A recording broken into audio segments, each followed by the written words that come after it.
Hi everyone, welcome to Study Spring. और आज हम लोग क्लास 11th के ज्योग्राफी का चैप्टर नंबर 10 डिस्कस करेंगे, जिसमें वायुमंडलीय परिसंरचना तथा मौसम प्रणाली के बारे में डिस्कस करने वाले हैं हम लोग। बट बिफोर टू बिगिन, अगर आपको ऐसा लगता है कि यह चैनल आपके लिए डेडिकेटली वर्क करती है तो चैनल को सब्सक्राइब और शेयर जरूर कीजिए, क्योंकि ये हमारे मोटिवेशन का बहुत बड़ा कारण होता है।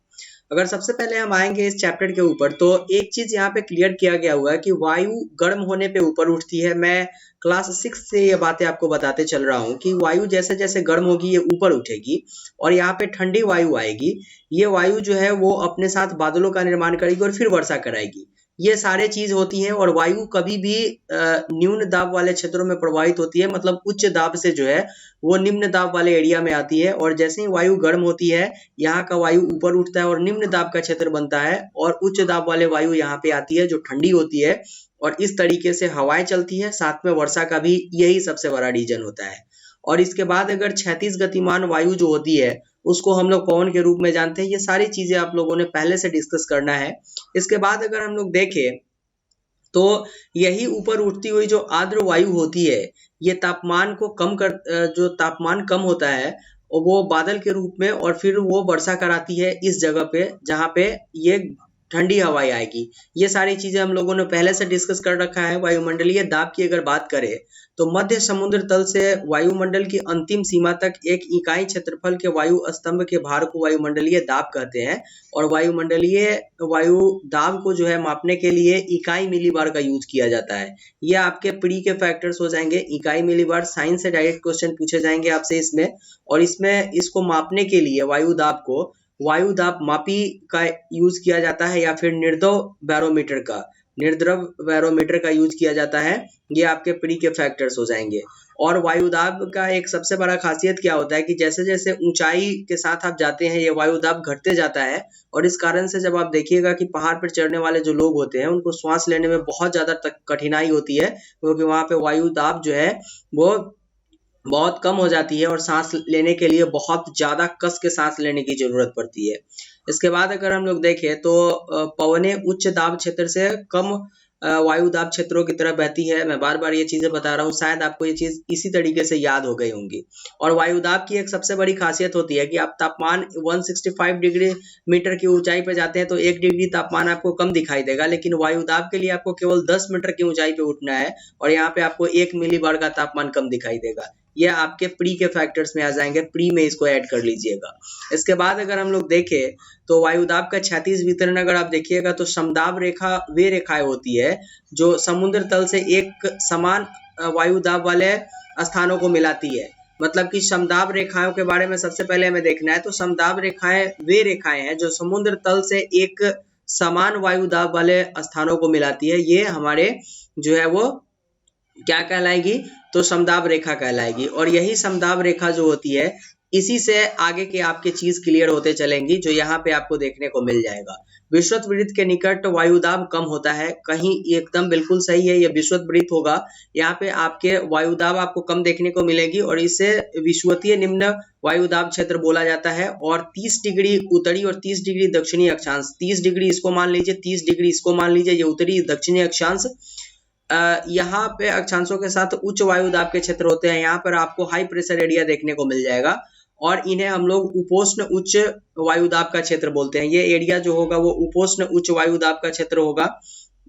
और इसके बाद ध्रुव की तरफ अगर 60 डिग्री उत्तरी और 60 डिग्री दक्षिणी अक्षांशों पर निम्न वायुदाब का क्षेत्र बनता है यहाँ, और यहाँ आपको निम्न वायुदाब के क्षेत्र देखने को मिल जाएगी। इसे हम लोग बोलते हैं अधोध्रुवीय निम्न वायुदाब का क्षेत्र। और इसके ऊपर ध्रुवीय उच्च वायुदाब का क्षेत्र जो होता है वो बन करके आता है। इसको हम लोग जो है वो ध्रुवीय उच्च वायुदाब की पेटी के नाम से जानते हैं। इसके बाद अगर पवनों की दिशा की बात करें तो वायुमंडलीय पवन जो होते हैं भिन्नता के कारण वायु गतिमान होती है, क्योंकि जब ये लो प्रेशर एरिया के तरफ चलता है हाई प्रेशर एरिया से, तो जहां जहां का तापमान ज्यादा होगा वहां ये कंडीशन आपको ज्यादा देखने को मिलेगी। तो पवनें जो होती है वो उच्च दाब से जो है वो कम दाब की ओर चलती रहती है, और पृथ्वी के घूर्णन के द्वारा लगने वाले बल को कोरियालिस बल कहा जाता है। तो पृथ्वी की जो ये घूर्णन गति होती है जो अपने अक्ष पर घूम रही होती है, ये क्या है, घूर्णन गति है। और इसके कारण जो है वो कोरियालिस, इसके कारण जो वायु अपने दाहिनी तरफ मतलब उत्तर की दिशा में दाहिनी तरफ और बाएं दिशा में अपने बाएं की तरफ घूम जाती है, ये कोरियालिस बल कहता है। इसको हम लोग डिस्कस करने वाले हैं। बट इसके बाद अगर हम लोग देखेंगे तो दाब प्रवणता, प्रभाव, घर्षण तथा कोरियालिस बल जो है ये पवनों को प्रभावित करने वाले कुछ कारण आ जाते हैं। तो सबसे पहले अगर हम लोग दाब प्रवणता की बात करें तो वायुमंडलीय दाब भिन्नता एक बल उत्पन्न करता है। दूरी के संदर्भ में दाब परिवर्तन की दर दाब प्रवणता कहलाता है। ये आपके प्री के लिए जोड़ लीजिएगा इसको, 1 नंबर का क्वेश्चन ये भी है कि दाब प्रवणता किसको बोलते हैं। तो दूरी के संदर्भ में दाब परिवर्तन की दर को, जैसे जैसे दूरी बढ़ता है वैसे वैसे दाब का एरिया जो कम होते जाता है, इसको हम लोग दाब प्रवणता के नाम से जानते हैं। क्लियर है। और जहां समदाब रेखाएं आसपास हो जाती है, जैसे ये इसका भी अगर दाब 2 है और इसका भी 2 है, तो ये आमने सामने जब हो जाएगी तो ये जो है वो इस जगह पे दाब प्रवणता आपको कम देखने को मिलेगी। और यही चीज आपको कोरियालिस बल से भी क्लियर हो जाएगा कि कोरियालिस बल के कारण उत्तरी गोलार्ध में मूल दिशा के दाहिनी तरफ हवा मुड़ती है और दक्षिणी गोलार्ध में मूल दिशा के बाईं तरफ आपके ये हवाएं चली जाती है। ये चीजें कोरियालिस बल के कारण होता है।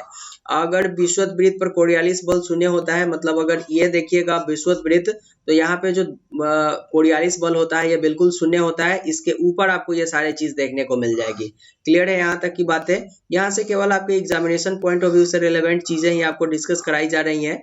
इसके बाद अगर देखिएगा तो निम्न दाब क्षेत्र के चारों तरफ पवनों का परिक्रमण चक्रवाती परिसंरचना कहलाता है। चक्रवात में कभी भी इस तरीके से हवाएं चलती है अपने अंदर, मतलब कुछ इस तरीके से हवाएं चलती हुई ऊपर जाएगी। और प्रति चक्रवात में क्या होगा कि ये चारों तरफ फैलती हुई आपको नजर दिखाई देगी, ये ऐसे फैलती हुई ऊपर की तरफ जाती है। तो बवंडर जो होता है ना, कुछ इस तरीके से घूमता हुआ जाता है और चक्रवात कहलाता है। और जब बाहर की तरफ छोड़ता हुआ जाता है वो प्रति चक्रवात कहलाता है। क्लियर है यहाँ तक की बातें। वायुमंडल के सामान्य परिसंरचना की बात करें तो इसके लिए जो जो चीज इंपॉर्टेंट है वो आपको यहाँ पे दे दिए गए हुए हैं, स्क्रीनशॉट या फिर ऐसे आप लिख सकते हैं इसको।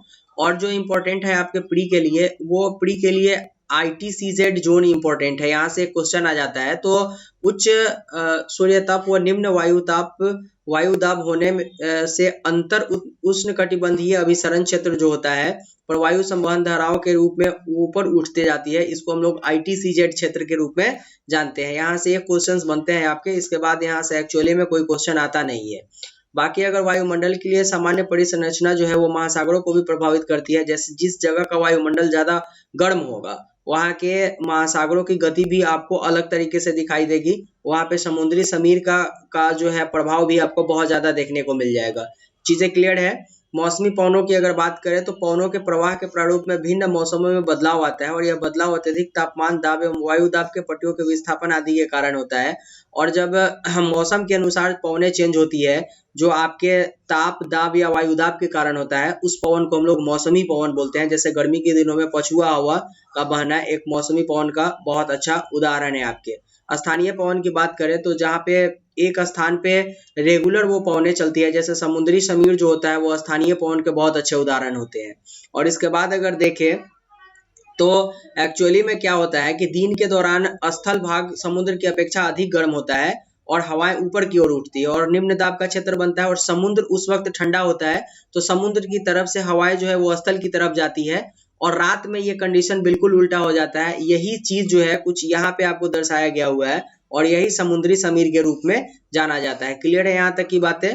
पर्वत व घाटी पवनों की अगर बात करें तो दिन के दौरान पर्वतीय प्रदेशों में ढाल गर्म हो जाते हैं और वायु ढाल के साथ साथ ऊपर उठती है और इस स्थान को भरने के लिए वायु घाटी में बहती है। इस पवनों को हम लोग घाटीय समीर के नाम से जानते हैं। ये सारी चीजें क्लियर है। बहुत छोटी छोटी बातें हैं जो आपको ऐसे ही चलना है। जैसे कि घाटी का समीर अगर होगा तो इस तरीके से अगर पर्वत है तो यहाँ का जो तापमान होगा वो कम होगा, यहाँ का तापमान, यहाँ से वायु ऊपर की तरफ जाएगी और हाई प्रेशर से नीचे की तरफ घाटियों की तरफ आएगी।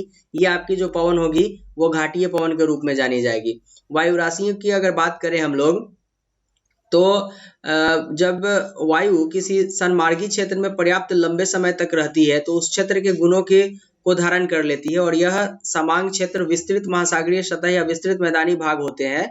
और यही जो तापमान होता है वो आर्द्रता संबंधी विशिष्ट गुणों वाली होते हैं जिसे वायु राशि के रूप में जानते हैं। अब किसी जगह पर आप वहाँ के जलवायु को जानते हैं, जैसे बहुत दिनों के बाद आप उस जगह के टेम्परेचर को, सारे चीजों को एनालाइज करके वहाँ के जलवायु को आपने देखा। अब उस जलवायु के रूप में जैसे जैसे वायु ढल जाती है उस सारे को हम लोग वायु राशि के रूप में जानते हैं। और वायु राशि जो पट्टियां होती है इसको हम लोग उष्ण व उपोष्ण कटिबंधीय सागर, उपोष्ण कटिबंधीय, उष्ण मरुस्थल और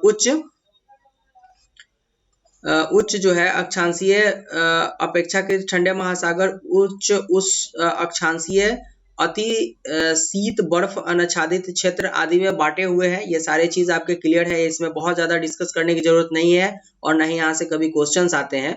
अगर और वाताग्र जनन की बात अगर करें आप, तो जब दो भिन्न प्रकार की वायु राशियां मिलती है तो उनके मध्य सीमा तैयार हो जाता है और उस क्षेत्र को हम लोग वाताग्र बोलते हैं।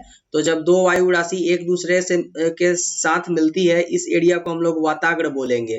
ठीक है, ये वाताग्र जोन कहलाएगा। और ये जो है वो 4 प्रकार के होते हैं, शीत वाताग्र, उष्ण वाताग्र, अचर वाताग्र एवं अवशिष्ट वाताग्र। ये चीजें क्लियर है यहाँ पर। और अगर हम लोग इसके ऊपर डिस्कस करेंगे तो जो उष्ण कटिबंधीय चक्रवात है ये आपके वीवीआई है, यहाँ से क्वेश्चंस बन करके आते हैं। तो उष्ण कटिबंधीय चक्रवात जो होता है वो बहुत ज्यादा आक्रामक और तूफानी होता है, क्योंकि इसके आते ही बहुत ये डिस्ट्रॉय करता है चीजों को।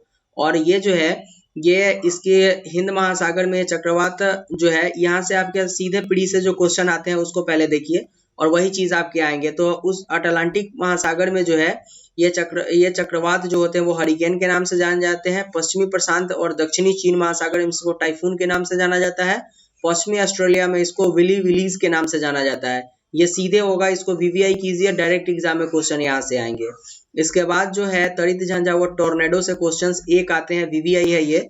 यहाँ पे जो है ये भी बहुत बिल्कुल खतरनाक टाइप का होता है ये, क्योंकि इसके आने के बाद ही ये अपने साथ बहुत कम समय के लिए आता है, लेकिन कम क्षेत्र में बहुत आक्रामक होता है। ये तड़ित झंझा एक पूर्ण विकसित कपासी वर्षा मेघ होता है और गरज और बिजली के साथ आता है। और क्या होता है कि जब यह बादल अधिक ऊंचाई पर चले जाते हैं जहां तापमान शून्य से कम हो जाता है तो ओला के रूप में ये बन जाता है और ओला वृष्टि होती है तड़ित झंझा में। ये इसका एक अपना नेचर है। और भयानक तड़ित झंझा कभी कभी वायु आक्रामक रूप में हाथी का सूंड लेकर के सर्पीला अवरोहन कर देती है। इसे केंद्र पर अत्यधिक कम वायु दाब होता है और यह व्यापक रूप से भयंकर विनाशकारी होता है। इसी को हम लोग टोर्नेडो के नाम से जानते हैं। यहाँ तक की क्लियर बातें हैं। तो ये चीजें आपको इस चैप्टर नंबर 10 में जो है वो आपको बताने की कोशिश की गई हुई थी, जिसमें वायुमंडलीय परिसंरचना और मौसम को हम लोगों ने डिस्कस किया। तो अगर आपको ऐसा लगता है कि चैनल आपके लिए डेडिकेटली वर्क करती है तो प्लीज चैनल को सब्सक्राइब और शेयर कीजिए, क्योंकि इस चैनल को आपके सपोर्ट की जरूरत है। मिलते हैं नेक्स्ट वीडियो में, तब तक के लिए thank you and good bye.